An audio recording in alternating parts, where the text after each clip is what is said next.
Okay, this is the first in our series of videos looking at muscles of the lower extremity. So we're going to start with these learning objectives, which should look a lot like what you saw in the upper extremity.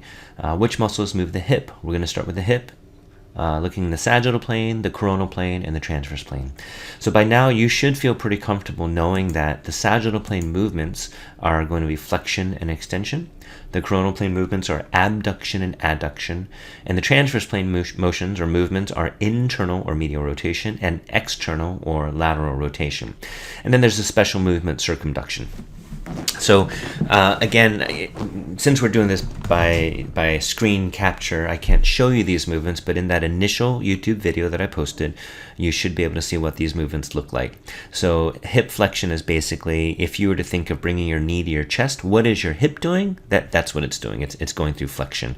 Extension is that if you were to take the back of the thigh and raise it up towards the ceiling, so to speak. Abduction is that if you're taking your knee or your foot and bringing it out to the side. Adduction would be bringing it back into you, just like you would see in the upper extremity. So really, the hip and the shoulder, you're going to see similarities there.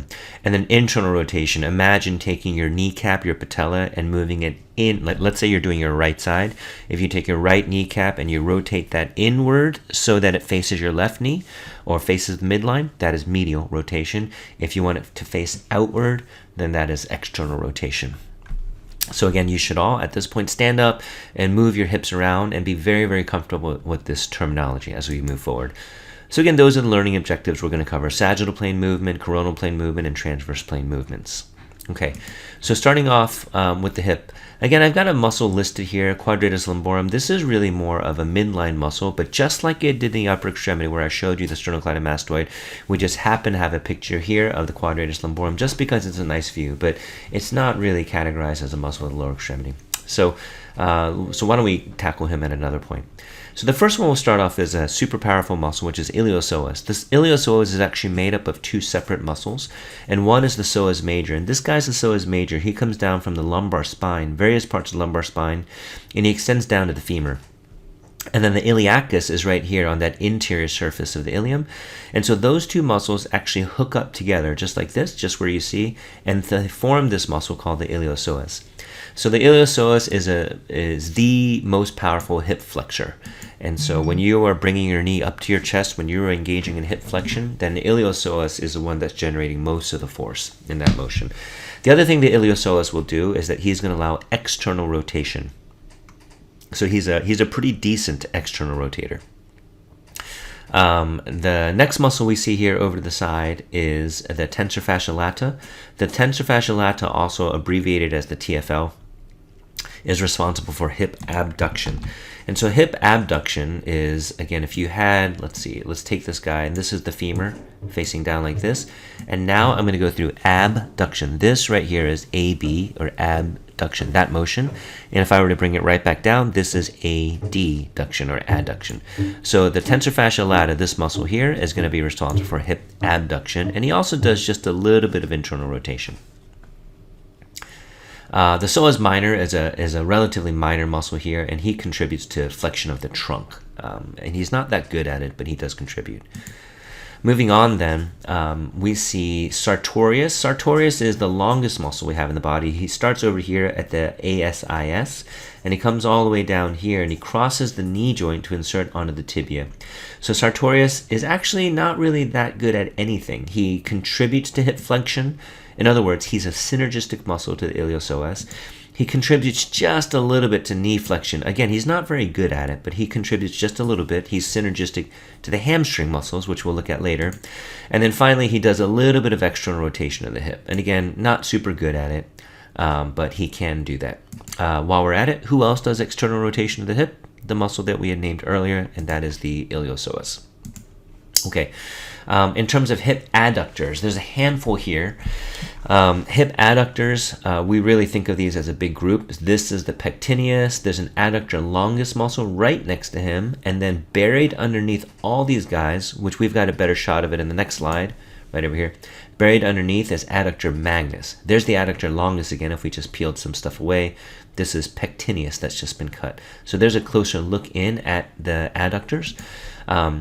But the other one that we have here, again, adductor magnus buried underneath these guys, is this guy here right on the inside of your thigh, and that is the gracilis. So together, all these guys cooperate to create adduction of the hip.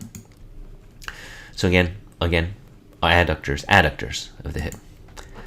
So this is a nice look at muscles, just from a different textbook. So this is the iliopsoas group, again, getting a good shot here at its attachment to the lumbar spine, coming down here right around the lesser trochanter for its insertion. And then iliacus, again, coming down together, forming the iliopsoas muscle. There are those adductor muscles again. There is pectineus shown right over here, and adductor brevis, which I don't think we saw on that other slide because he was tucked underneath pectineus. And then this guy right over here then would be the adductor longus, and then adductor magnum magnus, that big one, as well as gracilis. We did see adductor brevis, I just didn't call him out. There's adductor brevis buried right underneath the pectineus, which has been cut in this slide. So we have external rotators, and this book labeled them lateral rotators. Remember that lateral rotation and external rotation is the same thing. And so that would be if this patellar surface then would turn and point out this way, like you're opening up your hip. So this is not a great shot of these muscles, so we'll flip this guy around and look from the posterior end of things. Let's look actually superficially first. If we look superficially, we see these muscle groups. So the gluteus group, the gluteal group, there's three of them. There's gluteus maximus, the big one. The gluteus medius is just underneath, although part of him sticks out here. And the gluteus minimus is buried underneath the gluteus medius, and you can see that right over here. There's the gluteus minimus buried underneath the gluteus medius. So what do these guys do? Well, gluteus maximus is in principle the most powerful muscle of the body, and he does hip extension. So if I were to ask you right now, who is an antagonistic muscle to the gluteus maximus? Again, gluteus maximus does hip extension. Who is an antagonistic muscle? Then your brain is thinking, well, antagonistic muscles do the opposite of whatever it is that I'm talking about. So right now I'm talking about gluteus maximus and hip extension. What should an antagonistic muscle do? Well, it should do hip flexion, because flexion is the opposite of extension.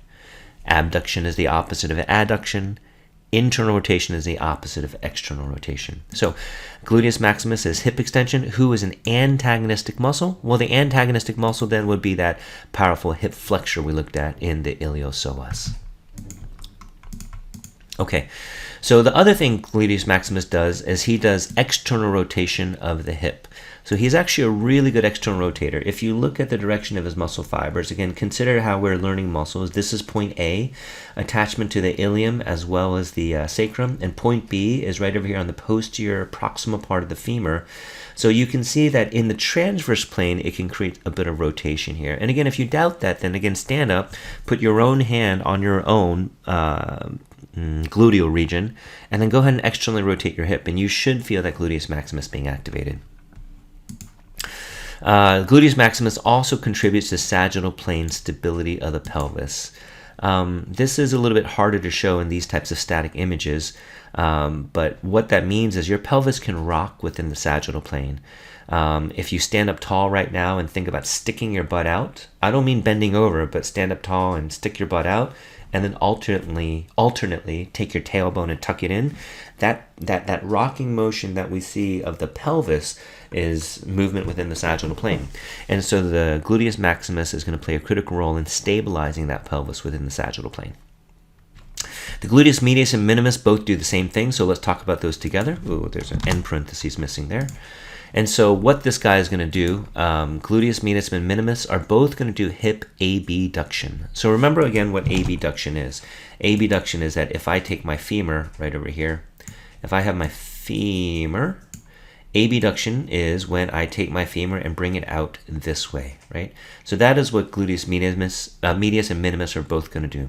But I want you to think about this for a second. This is a nice time to just think about the broader implications of muscles and what muscles really do in the big picture.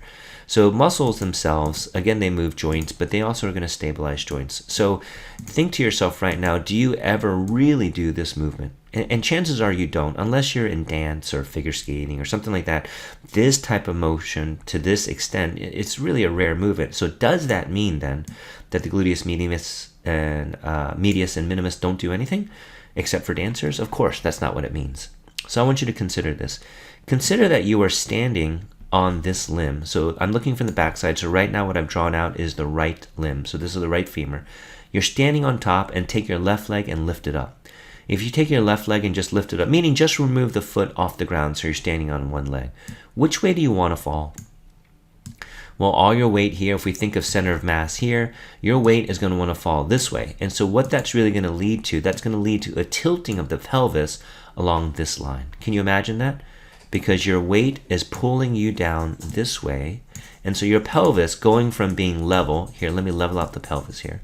Going from being level, all of a sudden your pelvis is going to start to tilt like this. Well, obviously we can't let that happen because you stand on one foot all the time. When you walk, you're standing on one foot at a time. When you're running, you're spending even more time on one foot at a time. So when you take a step with your right foot and your right foot is planted, you want to keep that pelvis level. If the pelvis is not level, then everything else is going to get off kilter. So what do? We take this gluteus muscle, gluteus medius and minimus muscle, we take that muscle and we contract. And when we contract that muscle, it's contracting, but you're not actually seeing abduction. You're not actually seeing any movement. If that sounds weird to you, then it shouldn't be, because again, consider if you were to, I'm sitting in front of behind my table right now, and if I take my hand and slip it underneath my table and try to lift the table, I can't do it. I can't lift it because the table is way too heavy, but my biceps muscle is still contracting. And in fact, if I lift even harder, I'm still going to fail, but my biceps muscle will contract even harder. So what is that called when a muscle contracts, but you don't see any movement of the muscle, of the joint? When the muscle contracts and you see no movement of the joint, we call that an iso means same. It's called an isometric contraction. That is called an isometric contraction. So, isometric contraction. So again, by definition, an isometric contraction is when a muscle contracts, but there's no movement of the joint. Again, we see that all the time, and that's what we see here. The gluteus medius and minimus muscle primarily are going to contract isometrically. So their main job is not to actually create abduction like I'm showing you right now. That's not their main job. Their main job is to make sure that when you're standing on one leg, your pelvis does not tilt. And they do that again by contracting isometrically. Okay, so that's what stabilizes the pelvis within the coronal plane. This is another look at the gluteal muscles from the side. So who helps gluteus medius with pelvic stability? Well, it's this guy, tensor fasciolatum. Remember how he's also an abductor? So any abductor, they're all synergists. Now let's go to the external rotators. The external rotators, there's a bunch here, and there's not much to say other than that fact that they externally rotate. So there's the piriformis. Piriformis is super duper famous. Obturator externus, quadratus femoris, gluteus max has been cut, superior gemellus, obturator internus, and inferior gemellus. So this whole group, these guys all powerfully externally rotate the hip. This is another view of obturator externus. Anyway, he also does hip rotation. So I think that's going to wrap up the hip muscles. What's a good exercise for you is to do something like this, is to fill out this kind of table. Now on your study guide, I've already done it for you. So there's your study guide where we've done hip. Again, these are all the muscles that do flexion, extension, abduction, adduction, internal and external rotation. But again, it's just a nice exercise for you to do, is to fill that out. If you fail on it, then look at your study guide, try to fill it back in, and as you're doing it, look at the pictures of the muscles.